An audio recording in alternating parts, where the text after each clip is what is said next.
한번 기도하겠습니다. 하나님 아버지, 오늘 이 시간에 말씀으로 우리를 교훈해 주시고 정말 우리 안에 주님께서 진리의 말씀으로 깨우치시고 심령을 새롭게 하여 주시옵소서. 주님, 정말 제 입술이 둔하고 제가 참 전달력이 떨어져서 이들이 참 주님이 우리에게 계시하신 그 복음을 제대로 이해 못하는 일이 없도록 역사해 주시옵소서. 우리가 주님께서 말씀하신 것을 알기를 원합니다. 주의 성령께서 정말 은혜로 우리 하나님께서 우리에게 주신 것들을 알게 하여 주시옵소서. 예수님의 이름으로 기도합니다. 아멘. 네, 우리 13절, 1장 13절 그 책을 좀 더 펴시면 되겠습니다. 2페이지죠.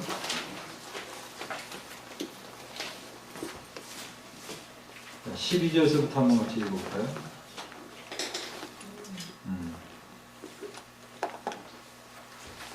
11절에서부터 쭉 올라왔죠. 11절 시작.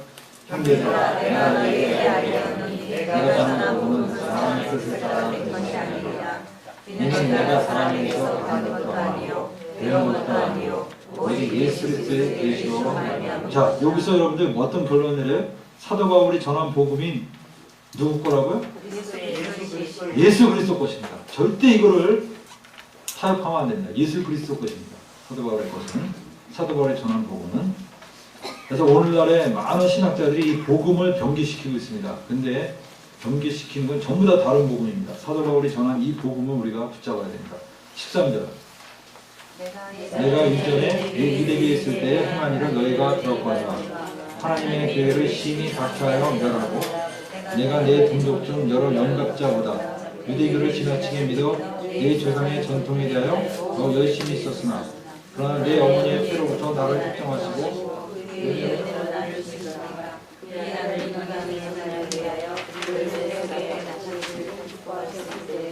내가 곧 혈육과 의논하지 아니하고 또 나보다 먼저 선된 자들을 만나려고 예루살렘으로 가지 아니하고 아라비아로 갔다가 다시 다메섹으로 돌아가느라 그 성년간에 내가 개발을 방문하려고 예루살렘에 올라가서 왕의 15일 머무는 동안 주의 형제 야고보 외에 다른 사람들을 보지 못하는구나. 그러나 내가 너희에게 쓴 것은 하나님 앞에서 거짓말이 아니로다. 그 후에 내가 수리아와 빌리디아 지방에 이르렀으나 그리스도 안에 있는 유대의 교회들이 나를 불러하지 못하고 다만 우리를 박해하는 자가 내를 근거를 칭찬한다고 보고 나를 말미암아 하나님의 영광을 돌리니라. 아멘. 자, 여러분들 우리가 여기를 확실히 해야 됩니다. 자, 사도 바울이 전한 복음이 가도 말하는데 사도 바울이 전한 복음이 누구 거라고요? 사도 바울의 사상입니까? 예수 그리스도. 예수 그리스도의 사상이죠. 그럼 예수님이 이 땅에 계실 때 말씀하신 그거와 사도 바울이 우리에게 전해준 그거가 동급입니까? 약간 밑에 급입니까? 동급입니다. 네? 동급입니다. 정확하게 동급입니까? 예. 그렇다면 우리는 이렇게 봐야 됩니다. 사도 바울이 전한 복음을 모체로 해서 그 빛 가운데서 사복음서와 다른 것도 다 봐야 됩니다. 무슨 의미인지 아시겠어요? 예. 그러니까 예를 들면 사복음서의 말이 사도 바울이 전한 복음하고 충돌이 된다. 그러면 사복음서를 중심으로 사도 바울의 복음을 재해석하는 게 아니라 순서가 바뀐 거예요. 사도 바울의 복음을 중심으로 사복음서의 말을 해석해야 됩니다. 무슨 의미인지 아시겠어요? 왜 그렇습니까?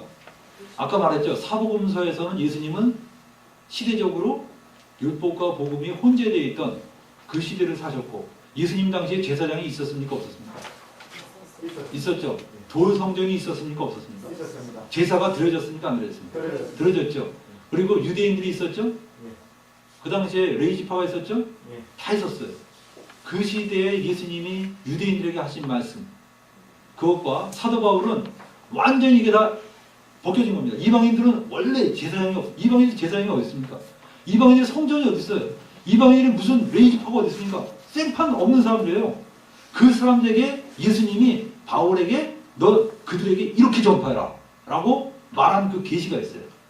그럼 우리는 이방인으로서 그걸 받았을 때 자, 이 계시를 우선으로 그 다음에 사복음서에 있는 말씀도 봐야 되겠죠. 예. 그죠? 많은 사람이 그렇게 생각 안 하고 이건 바울 말보다는 예수님 말씀이 더 중요하지. 이렇게 얘기를 해요. 그럼 그 말이 굉장히 그럴싸한데 이것처럼 무서운 말이 없어요. 그럼 사도 바울의 말은 사도 바울 사상이라는 말입니다. 사상이 아닙니다. 그건. 사도 바울이 계속 뭘 강조합니까? 이것은 사람의 뜻을 난 게 아니라 예수 그리스도의 계시라는 거예요. 무슨 의미인지 아시겠죠?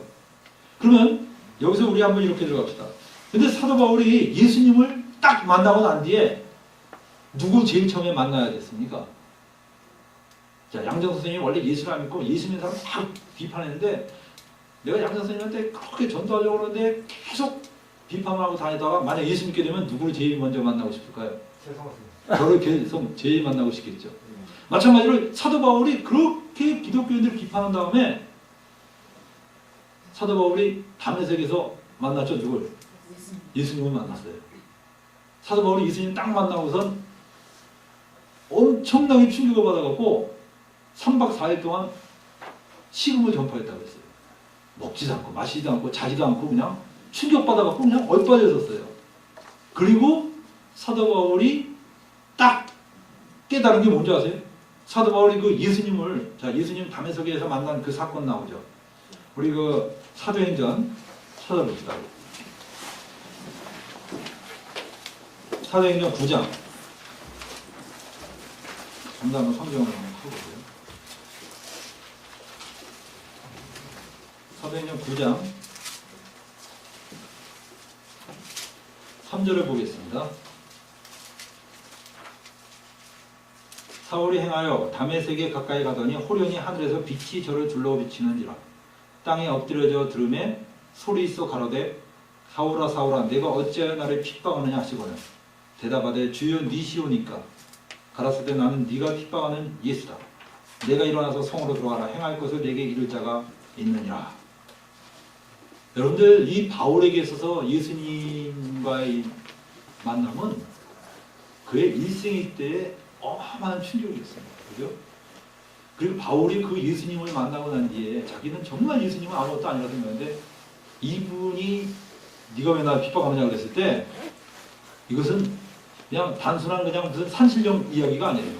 그 압도하는 능력이 바로 지금까지 자기가 여호와 하나님이라고 불렀던 그 하나님의 동일한 본질이 나타나서 너 왜 나 핍박하냐. 그러니까 완전히 그냥 꼬꾸라지 모른다.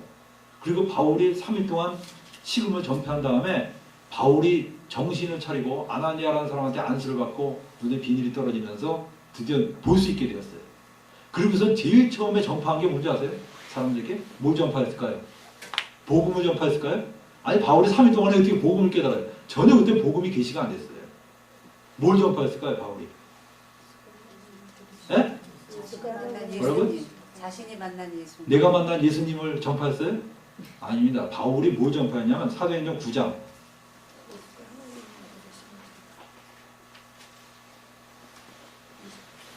19절 한번 보세요. 음식을 먹으며 강건하여 지니라. 사울이 다메섹에 있는 제자들과 함께 며칠 있을 때 20일 시작. 즉시로 각 회당에서 예수의 하나님의 아들이심을 전파하니. 바울이 뭘 깨달았어요? 예수님이 하나님의 아들이시다. 그래서 여러분들 사람이 언제 구원을 받느냐? 예수님이 누구신가를 알고 그분을 아예 주님으로 모시는 사람 구원받아요. 어떤 사람은 제가 구원파 있죠? 구원파. 이 박옥순인가요? 박옥순. 그쪽 팀 사람들이 내가 참 못마땅한 게 그들은 굉장히 복음에 대해서 한쪽은 되게 날카롭게 잘 말해요. 근데 못마땅한 게 뭐냐면 그들은 어떤 지식이 없으면 구원을 못 받는 걸로 간주해요. 근데 여러분들 가장 중요한 지식은 예수님이 하나님의 아들이신 걸 깨닫는 게 가장 중요한 지식입니다. 베드로가 그랬어요. 주는 그리스도시요 살아계신 하나님의 아들이십니다. 그러니까 예수님이 뭐라 그랬어요? 다오나 시몬아 네가 복이 있다. 이를 내게 알게 하시는 하늘에 계신 내 아버지시다 그랬어요. 그리고 내가 이 반석의 교회를 세우겠다 그랬어요. 그 반석이 뭐냐면 바로 이런 신앙 고백입니다. 정말 이런 고백을 하는 그 고백이 교회가 세우는 거예요. 그래서 예수님이 내가 아까 갈라디아서 읽을 때 전제가 뭐가 돼야 된다 그랬어요? 예수님은 하나님의 아들이시다. 그 믿음을 통과 못하면요 이 성경 완전히 이건 성경은 동화책입니다. 예수님은 하나님의 아들이시다. 바울이 다메섹에서 만난 뒤에 바로 말하는 게 예수님은 하나님의 아들이시다. 그리고 뭐라 그랬어요? 또 9장 사도행전 9장에 보니까 아들이시다고 전파했고 22절 한번 보세요. 시작. 네. 자, 그래서 두 가지 증명했죠. 하나는 뭘 증명했어요? 하나님의 아들이시다. 두 번째, 예수님은 그리스도시다. 이게 바로 모든 그리스도인의 공통된 고백입니다. 감리교, 장로교, 뭐 참 승복교회 모든 교파가 총망라해서 공통된 고백을 하나 해야 되는데 무슨 고백이냐? 예수님은 하나님의 아들이시다. 또 하나 예수님은 그리스도시다. 그리스도라는 말은 무슨 뜻이냐? 바로 이 하나님 나라의 통치자 되시는다는 그런 의미를 갖고 있습니다. 왕이시다. 그분이 나의 왕이시다. 그 고백은 모든 그리스도인이 공통으로 가져야 될 고백입니다. 그럼 여기서 여러분들 하나 질문합시다. 왜 예수님은 베드로에게 복음을 계시하지 않고 왜 바울에게 복음을 계시하셨을까요?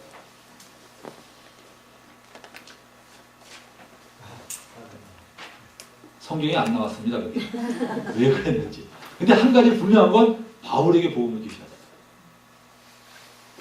그리고 바울이 뭐라 하냐? 자기 베드로를 언제 만났다고 했습니까? 방금 읽었잖아요. 이 본문을 읽으셨잖아요. 갈라디아서 1장 네? 18절에 뭐라 그랬어요? 17절에 뭐라 그랬습니까?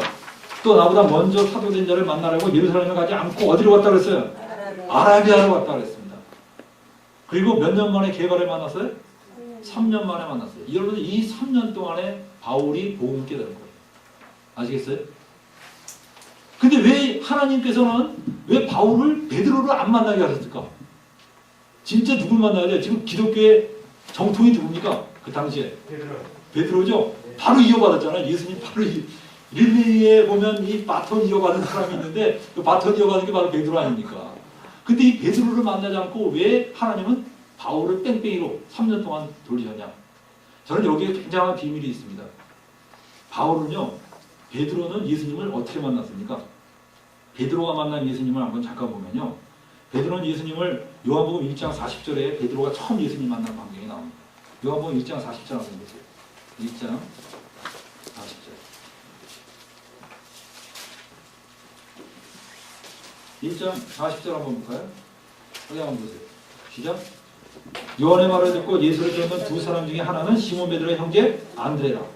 그가 먼저 자기 형제 시몬을 만나 가로되 우리가 메시아를 만났다 하고 메시아는 번역하면 그리스도라. 데리고 예수께 오니 예수께서 보시고 가라사대 내가 요한의 시몬이 장차 개발하리라. 자, 누구의 인도로 예수님을 만났죠? 네, 동생 안드레의 인도로 예수님을 만났어요. 근데 재미있는 게 뭐냐면 베드로가 그 예수님을 보고요. 처음에 메시아가 나타났다고 했을 때 여러분들은 우리는 메시아라고 하면 그냥 메시아인가 보다 이렇게 생각하지만 유대인들에게 있어서 메시아는요 너무나 간절한 사람이었어요. 왜냐하면 당시에 로마 식민지로 있었죠. 그 이전에는 그리스 식민지로 있었죠. 그 이전에는 바벨론, 페르시아 끊임없이 페르시아 그 이전에 바벨론 이런 식민지로 있었기 때문에 자기를 통치하는 왕을 간절히 기다렸었습니다. 근데 메시아가 나타났다 그러니까 베드로가 발벗고 뛰어갔죠. 근데 메시아를 딱 보니까 양재석 선생님이 딱 앉아서 메시아라고 그래봐요. 어떻게 생각하세요, 여러분? 네? 아니 깜짝 놀란 거예요, 베드로가. 그래서 아니 메시아 왜냐하면 예수님이요 성경에 가면 예수님이 못생겼습니다. 미남이 절대 아닙니다. 예수님은 저보다 못생긴 게 확실합니다. 왜냐? 이사야서 53장에 보면 그는 흠모할 만한 아름다운 게 아무것도 없다고 했어요. 그러니까 겉모습이 웬 촌티나는 아저씨가 딱 앉아있으니까 베드로가 너무나 실망했던 것 같아요. 그래서 인사만 꾹 뻑하고 그러신가 보다. 그러면서 그냥 갔어. 그래서 베드로가 언제 따르기 시작했는지 아세요? 베드로가 언제 따르기 시작했냐면 누가복음 5장 누가복음 5장을 보겠습니다. 두 번째 만남이 나옵니다. 누가복음 5장 3절을 보겠습니다. 예수께서 어느 날 아침에 바닷가에 나타나셨습니다. 그리고 3절에 뭐라고 했습니까? 예수께서 한 배에 오르시니 그 배는 시몬의 배라. 육지에 조금 뛰기를 청하시고 앉으사 배에서 무리를 가르치시더니 말씀을 마치시고 시몬에게 이르시되 깊은 데로 가서 그물대로 고기를 잡아라.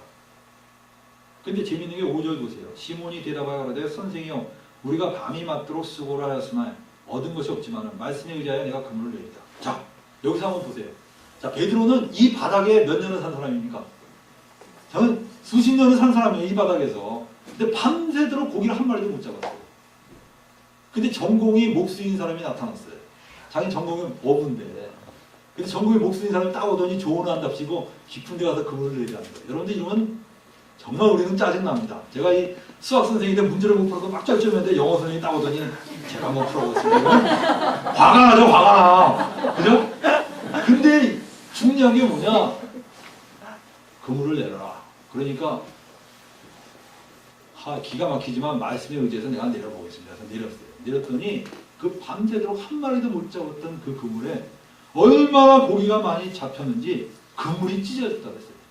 여러분들 그물이 찢어질 정도로 고기를 많이 잡아본 건 아마 평생에 처음일 거예요. 얼마나 무거우면 그물이 찢어집니까? 그때 베드로가 딱 스친 게 뭡니까? 야, 이분이 얼굴은 촌티나는 사람이지만 대단한 사람이구나. 진짜 메시아구나. 눈이 뿅 갔어요. 그래서 무릎을 꿇고 주여 나를 떠나소서 난 죄인입니다. 라고 얘기했어요. 그때 예수님이 뭐랍니까? Follow me. If you follow me, I will make you fishers.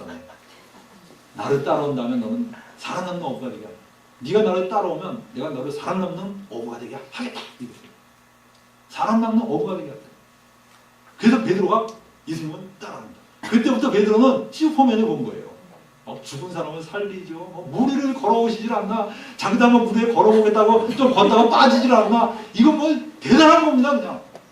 그러니까 베드로가 그냥 쇼크야 쇼크. 계속.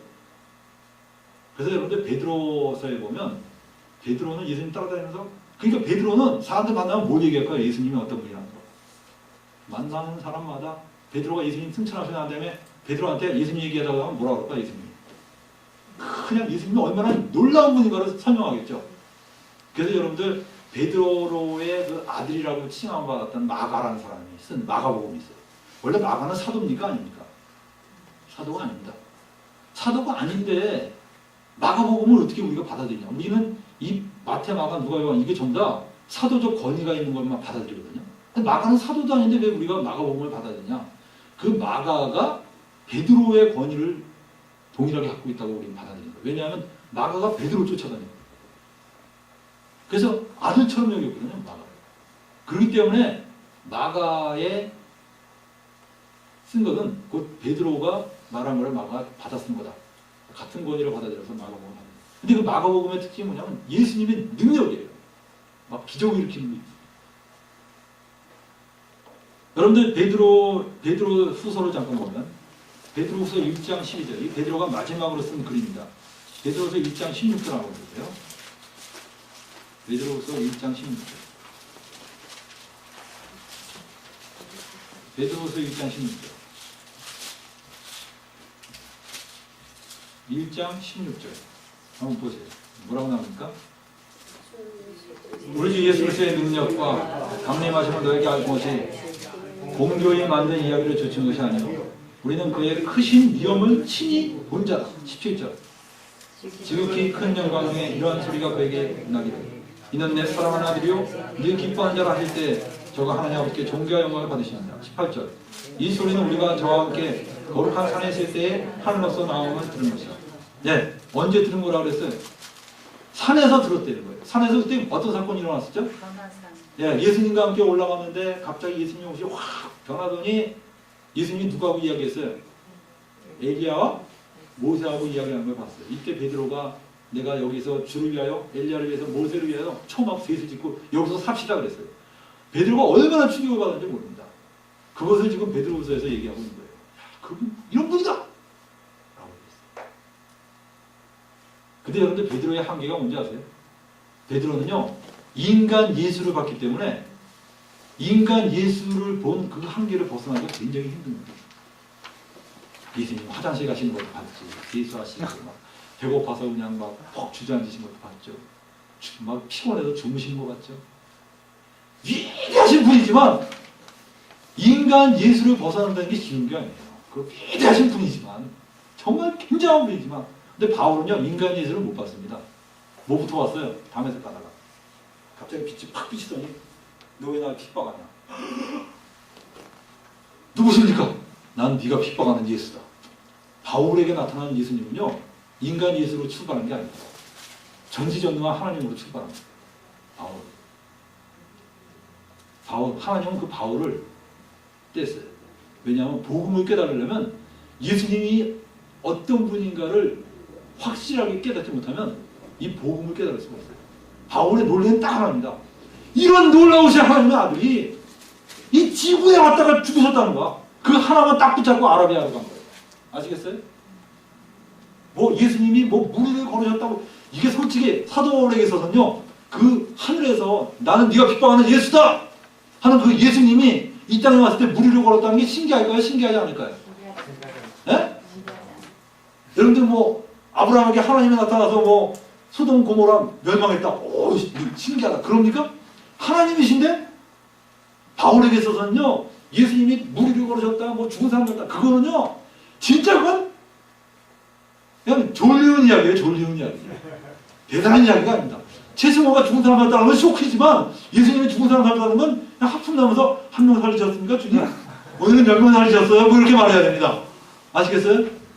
예수님이 들어오면서 아유 오늘 5명밖에 못 살렸네 그러면 아유 왜 이렇게 오늘 적게 살리셨어요? 뭐 이런 게 그게 일상생활 가져야 돼요. 그게 예수님은 하나님 아들이십니다. 그걸로 출발하십니다.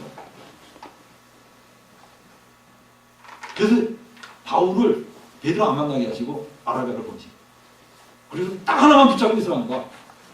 이 놀라운 이 살아계신 하나님의 아들이 지구에 왔다 갔다. 충격입니다.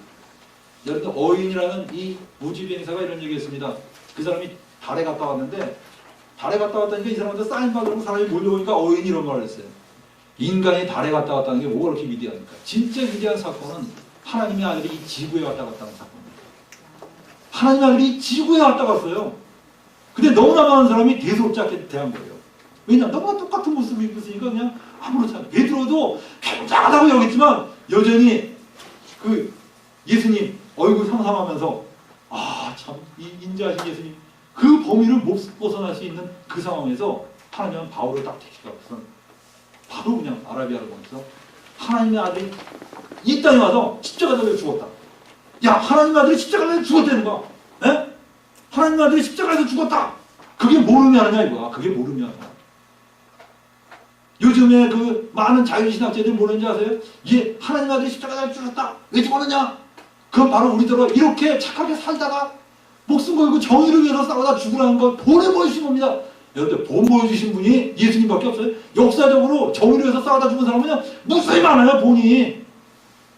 근데 그 본을 한 번 더 첨가해 주시기 위해서 하나님의 아들이 이 지구에 왔어요? 그렇게 생각하세요 여러분? 사도 바울한테 그 말했다가 딱이 맞아요.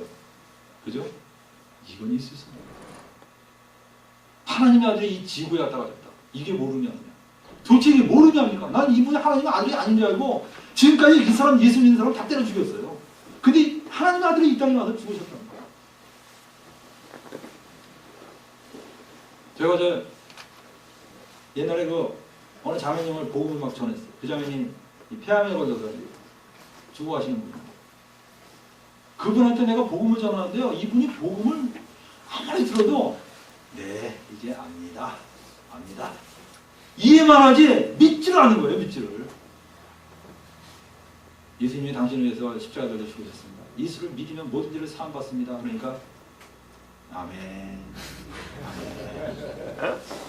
묻습니다. 그럼 아주머니 모든 죄를 다 용서받았습니까? 그랬더니 네. 천국에 들어갈 수 있어요? 전 너무 부족해서요. 정말 답답하더라고요. 다시 또 복음 전합니다. 이분이 이제 머리로 알아요. 예수님 믿습니까? 네. 그럼 예수님 앞에 당당히 설 수 있습니까? 너무 부족해요. 저는. 두 번째 그 사람의 세 번째인가 뭘 말했냐? 그 다음에 딴 거 다 집어치우고 예수님이 하나님의 아들이신 걸 증명했어요. 얘기했어요. 예수님은 하나님의 아들이신 걸. 이걸 한참 얘기했어요. 근데 이분이 갑자기 그러더라고요. 여러분들이 난 그거 참 특이해요. 사람이 뭔가를 깨달았을 때 그 눈빛이 있죠. 그러더니 예수님이 진짜 하나님의 아들이라는 걸 이분이 깨달은 거야. 근데 그분이 이 땅에서 죽었대. 이거 보통일입니까 여러분? 예? 그냥 아저씨 하나 죽은 줄 알았는데 그게 아니라 하나님의 아들이 이 땅에서 죽었다. 이분이 진짜 그걸 깨달은 거야. 그러더니 갑자기 제가 그분 믿겠습니다. 야, 무릎 꿇고서 기도하는데요. 주 예수님, 제가 주님을 믿습니다. 울더라고 그 자리에서 바로. 그분 그리고서 한 달 후에 이제 결국 죽었어요. 근데 일주일 전에 죽기 한 일주일 전에 어느 목사님이 방문해서 그분한테 구원하신 있습니까? 그랬더니 이분이 그냥 이 암이 퍼져갖고요. 이 귀만 들리고 눈도 안 보이고 혀도 마비가 됐어. 그렇게 암이 많이 퍼졌어요. 근데 구원할 수 있어요? 그러니까 누운 상태로 하시고 싶은 말 없어요? 그랬더니 쓸 거 갖다 달라고 쓸 거 딱 줬더니 종이에다 뭐라 써냐? 죽으면 살리라. 딱 쓴 거예요. 그래서 일주일 후에 주님 앞에 평안히 갔습니다.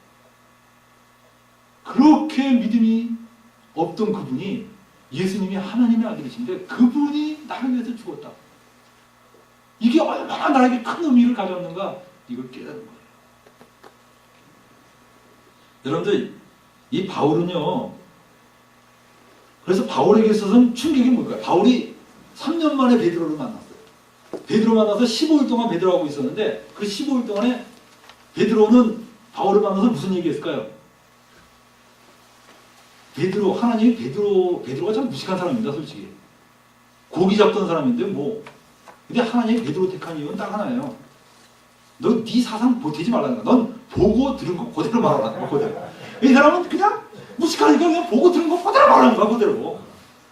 괜히 덧붙이거나 과장하거나 뭐 그런 쓸데없는 거 하지 마라. 그리고 하나님은 또 이 제자들 중에서 가장 인간에 훌륭한 사람이 나다나엘이에요. 나다나엘 예수님도 인정했어요. 이스라엘 중에 참 사람이다라고 얘기해요. 근데 하나님이 또 나다나엘을 안 택해서 베드로 이 그냥 우유부단한 베드로 더구나 사건 치렀죠. 예수님 부인했다는 건 여러분들 예수님 부인한 건요. 그건 진짜 가늠한 것보다 도둑질한 것보다 살해한 것보다 더 치명적인 죄예요. 근데 주님이 그 베드로 부인한 거 아시고 믿음을 떨어지지 않기를 기도했어요. 믿음 버리지 마라 절대로. 근데 베드로가 나중에 회개하고 돌아간 다음에 베드로는 평생의 약점이 있는 거예요. 무슨 약점입니까? 네? 베드로가 조금 그만해주려면 주님 부인하셨다며요? 이렇게 할 말이 없는 거야 그냥. 베드로가 조금 잘난 척하려고 그러면 주님 어떻게 부인하셨어요? 정말 그냥 무슨 얘기를 하려고 그러면 그냥 계집종 앞에서 뭐 저주까지 하셨다며요? 그냥 그게 바로 베드로의 약점이야. 근데 이 베드로가 바울을 딱 만났을 때 뭐라고 그러니까 바울한테 뭐라고 얘기했어요? 뭐 말하지 않으면 뻔해. 얼마나 바울이 머리 좋은 사람입니다. 이 바울을 따라다니면서 또 복음을 기록한 사람이 누굽니까? 누가입니다. 누가가 뭘 기록했죠? 누가복음을 기록했죠? 근데 여러분들 이 바울이 이렇게 베드로를 만나갖고 베드로 이야기를 쫙 들었는데 저는 그런 생각이 들어요. 그럼 바울은 베드로가 막 얘기했을 때 어디에서 감동을 받았을까? 네? 베드로가 그냥 예수님이 무리를 걸으셨습니다. 바울한테 얘기해요. 그래서 바울의 눈치를 딱 보니까 바울이 어떨까요? 네? 하품하고 있습니다. 하품하고. 무리를 걸으셨군요. 그죠? 이 무리를 걸었다는 걸로 이 바울이 충격을 안 받네. 이 친구 예수님이 얼마나 위대한 분인 걸 내가 가르쳐줘야지. 그래요. 그냥 나사로가 죽었는데 썩어서 냄새가 확 나보는데 그냥 예수님이 딱 한마디로 나사로야 나오라 그러니까 붕대가 아무튼 나온다. 그러니까 바울이 졸고 있어요.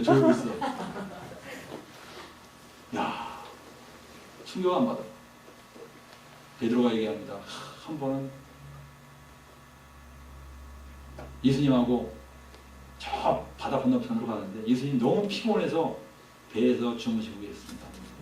우리는 그때 예수님 안 깨우고 우리 손에서 열심히 노려져서 가는데 풍랑이 일어나서 막 그냥 죽게 되어갖고 도저히 이제 견딜 수가 없다. 그래서 예수님을 깨웠는데 예수님 일어나시자마자 바로 하신 말씀이 잔잔하라.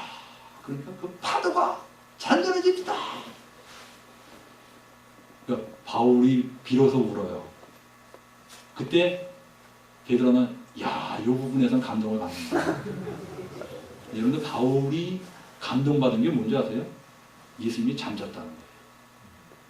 그분이 하나님의 아들이 이 땅에 와서 뭐 피곤해서 주무셨어? 이 얼마나 놀라운 사건입니까? 여러분 제가 과장한다고 생각하세요? 바울에게서는 그게 너무나 감동적인 거예요. 빌립보서 2장을 한번 볼까요? 빌립보서 2장 5절 한번 보세요. 빌립보서 2장 5절.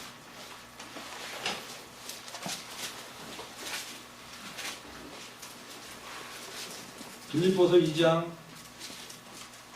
5절. 자, 한번 보십시오.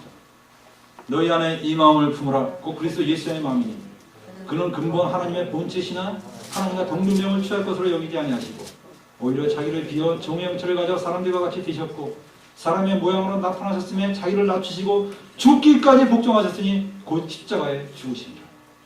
너희 안에 이 마음을 품으라. 곧 그리스도 예수의 마음이니 바울에게 있어서요 감동은 하나님과 동등되신 그분이 자기를 비워서 종의 형체로 인간에게 오셨다는 거예요.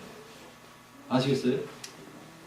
여러분들 왜 하나님이 바울에게 복음을 계시하셨는지 조금 감이 잡히십니까? 예. 네? 그 다음에 여러분들 고린도후서 5장 16절 한번 보세요. 고린도후서 5장 16절. 5장 16절. 자, 한번 읽어보십시다. 시작. 그러므로 우리가 이제부터는 아무 사람도 육체대로 알지 않으니 비록 여기서부터 중요해요. 5장 16절. 비록 찾으세요. 5장 16절. 시작.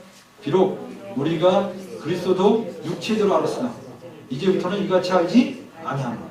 너무나 많은 사람이 그리스도를 육체대로 아는 겁니다. 이같이 알지 않아요. 그래서 저는요 예수님 사진 이렇게 붙여놓은 거 아주 싫어요.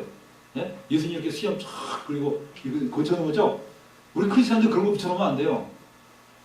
육체대로 예수님을 알면 안 됩니다. 예수님 어떤 그림도 예수님 안 남겨놓으셨어요.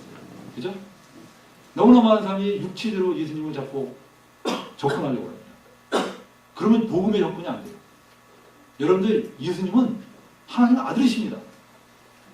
그건 전지전능하신 분이십니다. 그분이 한때 인간으로 오신 거예요. 인자로 오신 거예요. 인간의 모습만 가지신 게 아니라 진짜 인간으로 태어났어요. 이게 그러니까 엄청난 거예요. 잠깐 모습만 인간으로 빌린 게 아니라 인간으로 태어나서 인간으로 사셨다가 가신 거예요. 이게 지구가 여러분들 온 우주에서 가장 복된 별입니다. 하나님의 아들이 이 지구에 들렀다 갔다는 그 사실 하나로 이 지구는 어마어마한 영광을 받는 별이에요. 그래서 여러분들 누가복음은 아까 뭐라 그랬어요? 바울을 가장 많이 따라다녔던 누가가 쓴 복음인데 자연히 어떤 걸 많이 중점적으로 썼을까요? 예수님의 기적보다 예수님의 교훈과 예수님의 인성이 있죠? 인자의 복음이라고 하잖아요. 인자의 복음. 예수님이 인간으로 오셨다.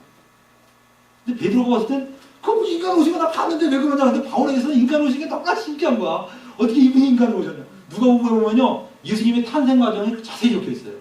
그죠? 예수님의 탄생 과정에 목자들이 나오고 막 이렇게 쫙 나오잖아요. 그게 아주 자세히 적혀 있습니다. 왜 그럴까요? 그게 신기한 거예요.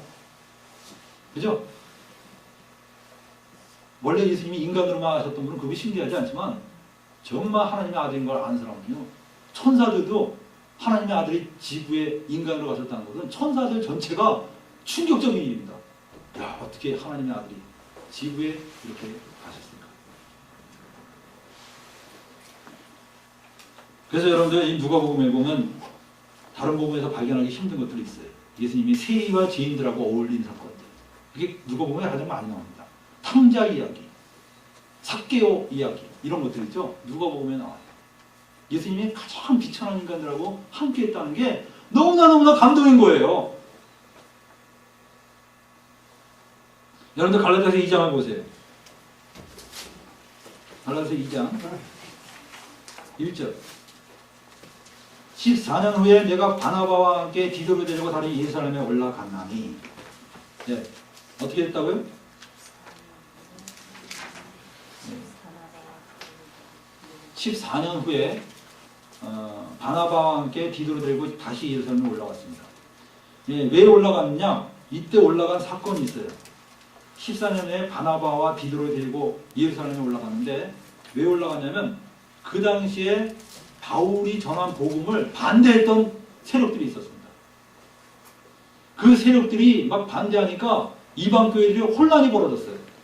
도대체 바울의 말이 맞다는 거냐 틀리다는 거냐. 그래서 이방 교회들이 어떻게 생각을 했냐. 바울과 바나바를 예루살렘에 보내서 확증을 받아갖고 오라고 그러자. 그 당시 교회들은 어디가 정통입니까? 예루살렘, 베드로, 야고보, 요한 이런 사람 아니에요. 그래서 그들에게 보낸 겁니다. 그래서 그게 14년 후예요. 이미 이 14년은 복음이 그냥 이방에 바울에 의해서 1차 전도에 2차 전도에 막 수없이 많이 복음이 전파되고 난 후에 14년 후가. 이 사건을 우리 한번 보겠습니다. 이 사건이 왜 중요하냐? 자, 사도행전 15장을 보겠습니다. 사도행전 15장.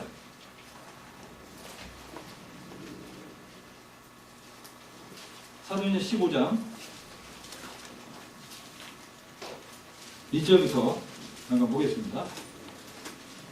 거기 뭐라고 나왔습니까? 어떤 사람들이 유대로부터 내려와서 형제들을 가르치되 너희가 모세의 법대로 할례를 받지 아니하면 능히 구원을 얻지 못하리라 하니 바울과 바나바와 저희 사이에 적지 아니한 다툼과 변론이 일어난지라. 형제들이 이 문제에 대하여 바울과 바나바함이 그 중에 몇 사람을 예루살렘에 있는 사도와 장로들에게 보내기로 작정하니라. 이래서 간 겁니다. 이게 바로 14년 후에 갈라디아서 2장에서 나오는 바로 바울이 다시 베드로를 만나는 이 광경이 나오고 있어요.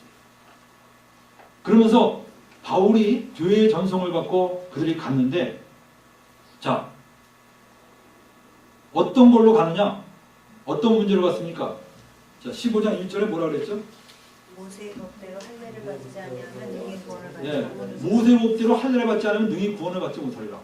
여러분들 여기서 할례라고 나왔는데 유대인들은 그 어떤 사람을 유대인으로 받아주느냐? 기여하려면 첫 번째 조건이 뭡니까? 할례를 받으라는 겁니다. 할례를 받으라. 할례를 받으라. 그것이 유대인이 되는 첫 번째 조건입니다. 그리고 그 할례를 받는다는 건 뭐를 의미하느냐? 모세의 율법을 내가 앞으로 지키겠다는 것을 선언하는 것을 의미합니다. 요 5절에 뭐라고 나왔어요? 5절에? 15장 5절. 시작. 바리새파 중에 믿는 어떤 사람들이 일어나 말하되 이방인에게 할례를 주고 모세의 율법을 지키라 명하는 것이 마땅하다. 뭐라 그랬어요? 이방인들에게 어떻게 하라고요? 할례를 주고 그 다음 뭘 하라고 그랬어요? 모세의 율법을 지키라고 하라. 자, 바울은 왜 할례 받는 걸 반대했을까요? 네? 왜 반대했을까요? 할례만 반대한 거예요? 할례만 반대하고 모세의 율법 지키는 건 나도 찬성이다. 이 뜻입니까? 무슨 뜻이에요? 바울이 반대한 거는 그리스도인은 새로운 법으로 사는 사람들이에요. 근데 그 새로운 법으로 사는 그리스도인들에게 모세의 율법을 지키라고 말하는 이 사람들에 대해서 바울이 충돌한 거예요. 근데 여러분들 한번 생각해 보세요. 모세의 율법 그러면 율법이 좋은 거 많죠? 살인하지 말라, 도둑질하지 말라, 간음하지 말라, 그 다음에 뭐 탐내지 말라, 많잖아, 그죠? 그 다음에 뭐 그 위에 것도 많죠. 뭐 여자는 남자 옷 입지 말고 남자는 여자 옷 입지 말고 뭐 그 다음에 뭐 고기를 삶을 때 우유에 삶지 말고 그 외에 뭐 먹을 것과 입을 것 쫙 많아요. 근데 그 중에 율법에서 우리가 지킬 만한 게 있어요, 없어요? 지킬 만한 게 있어요, 없어요? 왜 없습니까? 살인하지 말라. 지킬 만한 게 없어요? 네? 도둑질하지 말라. 지킬 만한 게 없습니까? 네? 어떻게 생각하세요? 지킬 만한 게 없어요? 있죠? 너무나 우리 생각에 지킬 만한 게 많잖아요. 그러니까 자꾸 우리가 뭐라고 말하고 싶어요? 율법을 지켜야 한다 이렇게 말하고 싶잖아요. 그죠? 그리고 너무나 당연해 보이잖아요. 그래서 바울이 전하는 복음하고 충돌이 됩니다. 그래서 우리는 바울은 그리스도인은 율법에서 벗어났습니다 라고 말하니까 무슨 소리냐? 그럼 살인해도 된다는 말이냐? 살인하면 안 되죠. 벗어났다며. 우리는 새로운 법으로 주님을 섬깁니다. 그 새로운 법에 의하면 살인하면 안 되죠. 그러나 율법에 의해서 살인하지 말라는 게 아니에요. 근데 너무나 많은 사람이 율법에 그런 살인하지 말라, 도둑질하지 말라, 간음하지 말라 이런 것만 쫙 얘기하다가 봐라! 율법 지켜야 돼, 안 지켜야 돼 해서 지켜야 되겠네요. 그러니까 그래서 너는 율법에 또 막 들어오는 거. 그 다음에 뭐 해라 11조 내라. 그 다음에 뭐 특히 우리나라 경우에는 11조라는 율법이요 막 머리에 그냥 사람들이 이 푸기가 들어갔대. 고백. 그래서 딴 죄는 다 줘도 11조 떠먹는 죄는 안 범하기로 결심한. 주의 보면 진짜 기가 막힌. 얼마나 그게 세뇌로 되는지. 네? 우리나라 사람들은 딱 두 가지예요. 주의 성수하고 11조. 이 두 가지만 지키면 이 요긴한 거 두 개 외에는 아무 짐도 나에게 지우지 않기로 결정하였노라. 이렇게. 예? 아니 사도들이 그 두 가지만 결정한 것처럼 딱 얘기를 해놨어요. 그게 얼마나 세뇌됐는지 요새는 11조 얘기만 꺼내면요 바로 반발해요. 11조를 반대! 막 이러면서 반발해요. 주의 성수를 반대! 반발. 이 기독교의 복음이 뭔지를 모르고 복음을 아주 비천한 정도로 만들어버렸어요. 근데 너무나 이 최초의 복음을 잊어버린 거예요. 자, 바울이 이걸 가져갔을 때 사도들이 딱 보고서 바울이 전한 복음을 보고 어땠을까요? 논쟁이 벌어졌을까요? 안 벌어졌을까요? 네? 논쟁이 벌어졌어요. 바울이 전한 복음 이거 주님께로부터 아니냐? 어? 아니 이방인들한테 율법을 지켜야 된다고 말해야 되지 않냐? 그때 사도행전 15장 한번 보세요. 15장. 자, 15장. 6절 한번 읽어보세요. 굉장히 중요한 게 사도행전 15장이에요. 바울이 아닌 다른 사도들은 어땠나? 이걸 파악할 수 있는 거예요. 15장 6절에 뭐라고 했습니까? 사도와 장로들이 이 일을 의논하러 모여 많은 변론이 있은 후에 베드로가 일어나 말하되. 자, 베드로가 결론을 칩니다. 뭐라고 칩니까? 다 같이 읽어보세요. 시작. 형제들아 너희도 알거니와 하나님이 이방인들로 내 입에서 복음의 말씀을 들어 믿게 하시려고 오래전부터 너희 가운데서 나를 택하시고 또 마음을 아시는 하나님이 우리에게와 같이 저에게도 성령을 주어 증거하시고 믿음으로 저희 마음을 깨끗이 하사 저희나 우리나 분간치 아니하셨느냐. 10절 시작. 그런데 지금 너희가 어찌하여 하나님을 시험하여 우리 조상과 우리도 능히 매지 못하던 멍에를 제자들의 목에 지하느냐. 능히 매지 못하던 멍에가 무엇입니까? 율법이죠. 모세의 율법이에요. 11절에 시작. 우리가 저희와 동일하게 주 예수의 은혜로 구원받는 줄을 믿노라 라고 얘기를 했어요. 어떻게 구원을 받는다고요? 주 예수의 은혜로. 주 예수의 은혜로. 이건 베드로가 바울의 복음을 도장 찍은 거예요. 나도 바울의 복음에 동의한다는 겁니다. 그리고 베드로가 그러니까 역시 성령의 사람이죠. 저는 그래서 참 이 제자들이 훌륭한 사람들이에요. 왜냐하면 만약에 인간 집단이었으면 어땠을까요? 시기심이 생기죠. 크리스찬들이 가장 극복하기 힘든 게 뭔지 아세요? 시기심입니다. 딴 거는요 다 극복해요. 탐심도 뭐 돈 필요 없어 다 필요 없는데 시기심은 못 참는 거예요. 제가 여기서 설교했는데 어떤 사람이 탁 오더니 최소 형제 저 옆에 있는 형제가 형제보다 훨씬 설교를 잘하네. 그래서 제가 아멘 이러지만 속에서는 주여 왜 나를 버리시나이까. 이게 사람이 그래서 어떤 그 영적 성숙한 사람들요 시기심은 극복하기 힘들대요. 시기심은 정말 너무나 극복하기. 수도사들한테요 수도사님 참 훌륭하신 분입니다. 수도사님 참 저기 또 로또 당첨될 거 했는데 가지시겠습니까? 난 그런 거 필요 없어요. 근데 저기 옆에 있는 수도사님이요 지금 당신보다 훨씬 능력이 있으시네요. 그러면 그냥 걔가 능력이 있는 것 같지만 자세히 살펴보세요. 그냥 음성이 그냥 바뀌는 거예요. 갑자기. 이 시기심은 굉장히 어려워요. 근데 바울이 딱 얘기하는데 베드로가 뭐라 그래요? 바울의 복음도 훌륭하지만 조금 제가 첨가하겠습니다. 이런 말을 안 했어요. 뭐라 그랬습니까? 맞다. 그러니 우리가 주 예수의 은혜로 동일하게 구원받는다. 믿노라. 왜냐? 베드로에게 역사하시는 분들 누구예요? 성령이세요. 성령. 그죠? 바울에게 있는 분도 성령이세요. 동일한 성령입니다. 그렇기 때문에 바울이 복음을 제시했을 때 그들은 오케이요. 자, 그리고 내린 결론이 뭐냐? 야고보가 뭐라고 그랬습니까? 자, 13절 한번 읽어보세요. 시작. 말을 마침에 야고보가 대답하여 그러되. 이 야고보는 누굽니까? 예수님의 동생 야고보입니다. 제자 야고보는 순교당했어요. 그 앞에. 예수님의 동생 야고보가 대답하여 그러되. 이 야고보가 예루살렘의 장로였습니다. 장로였어요.